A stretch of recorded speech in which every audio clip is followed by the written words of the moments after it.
us to a place that is as far away as you can imagine.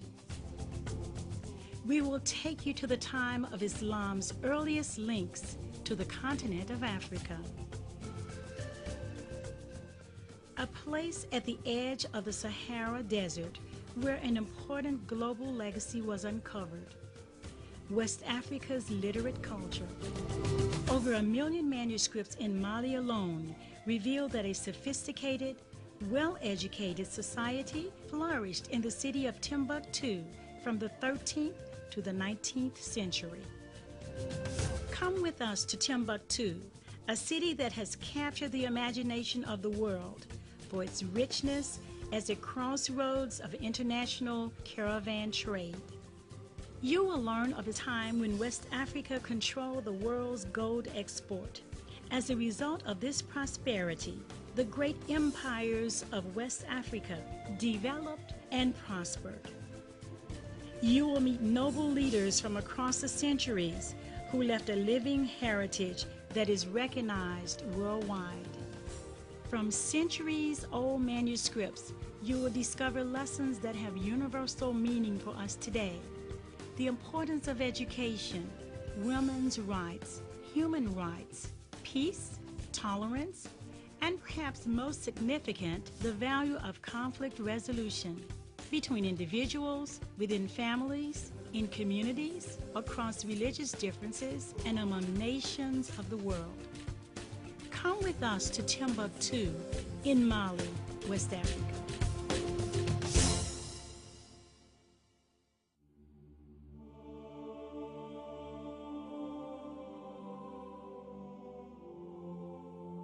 Before Europe emerged from the Middle Ages into the Renaissance, a cultural and intellectual phenomenon was flourishing on another continent. As Islam spread from Arabia across East and North Africa to Spain and Portugal in the 8th century, Islamic literacy and artistic expression reached sub-Saharan Africa. Timbuktu's legacy is a blend of this great heritage of African and Islamic cultures.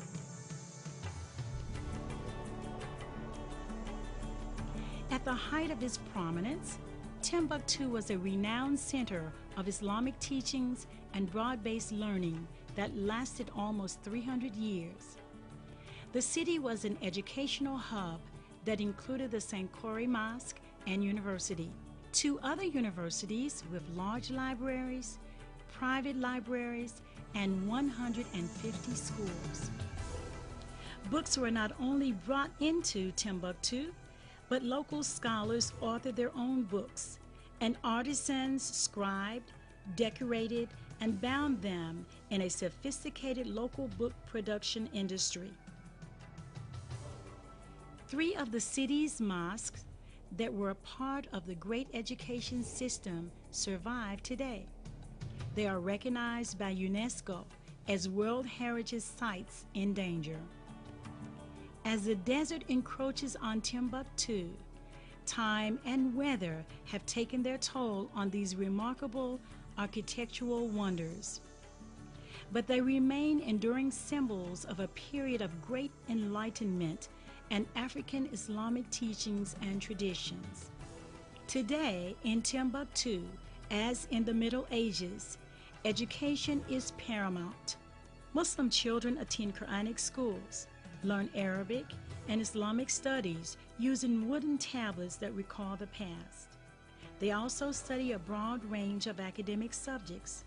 Although the curriculum does not reflect the Islamic scholarship or afford them the opportunity to benefit from the past knowledge.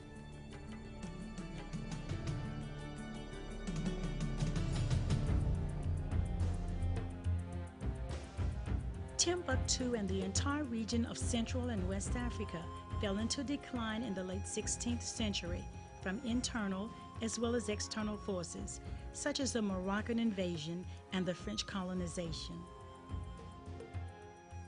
One of the most ravaging events, however, was the transatlantic slave trade, during which millions of Africans were captured, sold into slavery, and transported to the New World.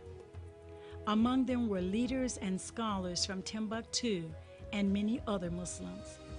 Some of their stories about how they kept their way of life in America have come to us from valuable records they left. Another devastating impact was European colonial rule in Africa, beginning in the 1880s. Timbuktu and its region, which would become the country of Mali, was a French colony for 70 years. The French exploited the natural resources of the region. Most importantly, they decimated the educational and economic heritage of Mali. They began to steal some of the written tradition by confiscating manuscripts and transferring them to France. This tragedy caused the owners of the manuscripts to hide them for over 100 years. French became the national language, an influence that extends until today. African resistance to colonial rule was strong, however, and influential leadership emerged to help restore African control. Mali became an independent nation in 1960 and has gained the reputation of a model Islamic democracy and a progressive country in West Africa.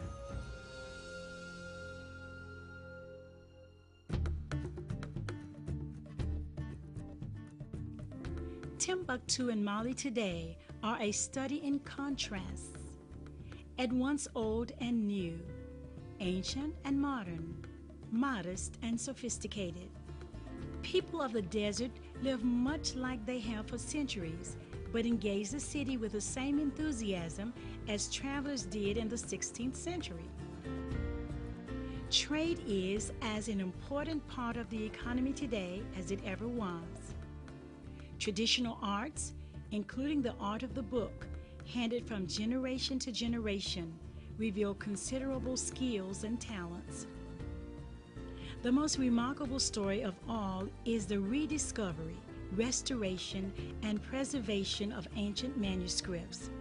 Through the efforts of the Mama Haidara Memorial Library and other private libraries throughout Mali, and the Ahmed Baba Institute of High Studies and Islamic Research, this body of knowledge is being made available once again to scholars, students, and the world.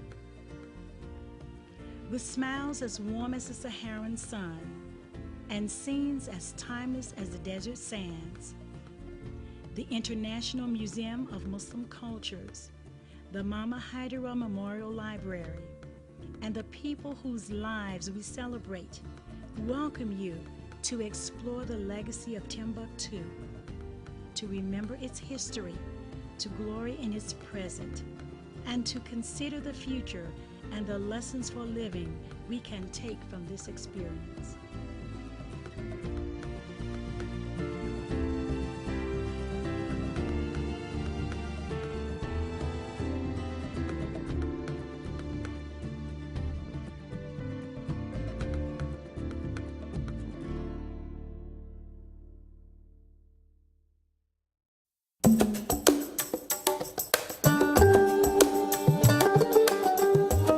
Preparation for this exhibit of ancient manuscripts has been going on for more than 3 years.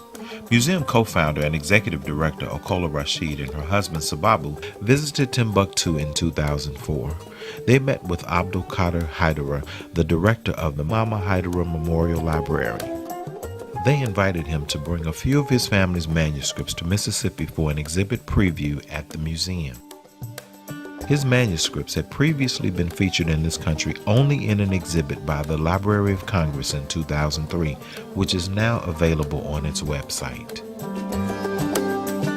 In the summer of 2006, the museum team visited Haidara in Timbuktu just as the manuscripts were being prepared to be moved from storage at his home into the new Mama Haidara Memorial Library. During a previous visit to Mississippi, Haidara talked with Ahmad Al-Turk, chairman of the board of the International Museum of Muslim Cultures. He spoke about his family's patrimony of manuscripts and the work to make them available once again to scholars and students. The manuscripts from the Mama Haidara Memorial Library belong to my family's ancestors. They were passed down to our generation. Our family's collection is the largest privately owned collection in Mali, with more than 10,000 manuscripts. Our family has been in Mali since the 15th century. We've been in Timbuktu all this time. عملت في المخطوطات لمدة I began الآن working 20 with the سنة. manuscripts over 20 years ago at the Ahmed Baba Center. My job was to visit with other families throughout Mali and neighboring countries who had manuscript collections like our families. My task was to encourage them to allow them to be purchased and brought to the Ahmed Baba Center for preservation. Families were suspicious because of the widespread theft of manuscripts that happened during the colonial period. Over time, trust built up and they realized that the objective in buying them was to preserve them. In 16 years, I was able to buy at least 16,000 manuscripts for the center. Some manuscripts were not for sale, nor could they be given away. That prohibition was specifically written on them by the ancestors of today's owners. My family's collection, for instance, could only be loaned. That's why I decided to collect our family's manuscripts in a private library.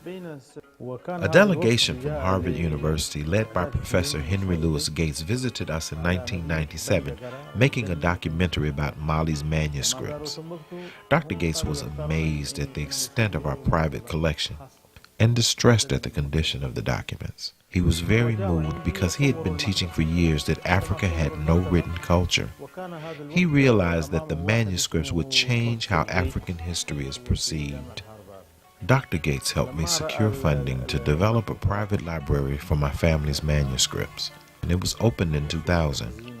We work with researchers and are diligently restoring, preserving, and indexing the manuscripts. In the city of Timbuktu alone, there are approximately 22 private libraries. In our region, there are over 120. Some of these libraries have 1,000 to 2,000 manuscripts. The Ahmed Baba Center, which is a public library, has around 20,000. We estimate that there may be as many as 1 million manuscripts throughout the country of Mali. المخطوطات الموجودة في إقليم تمبكتو نقدرها بحوالي 1,000,000 مخطوط. I believe the most valuable manuscripts are those that deal with the current issues we are facing in society today. They talk about economy and disease. They speak of women's rights and society and of human rights. They help us resolve conflicts of war and discuss political affairs and the importance of education. Manuscripts about religion are important because of conflicts between and within religions. They can help us determine how to resolve these conflicts. The manuscripts also show us our written history and the traditions of our people. This is why it is so important to preserve them. هذه المخطوطات نستفيد منها لأن الأمراض كثيرة جدا الآن. The newly constructed Mama Haidara Memorial Library in Timbuktu provides for the restoration, preservation, translation, replication, and study of these ancient documents. With support from grants and contributions, they are also training students in the forgotten arts of book production. Scholars and students from around the world are welcome to come and study the important lessons these ancient manuscripts contain.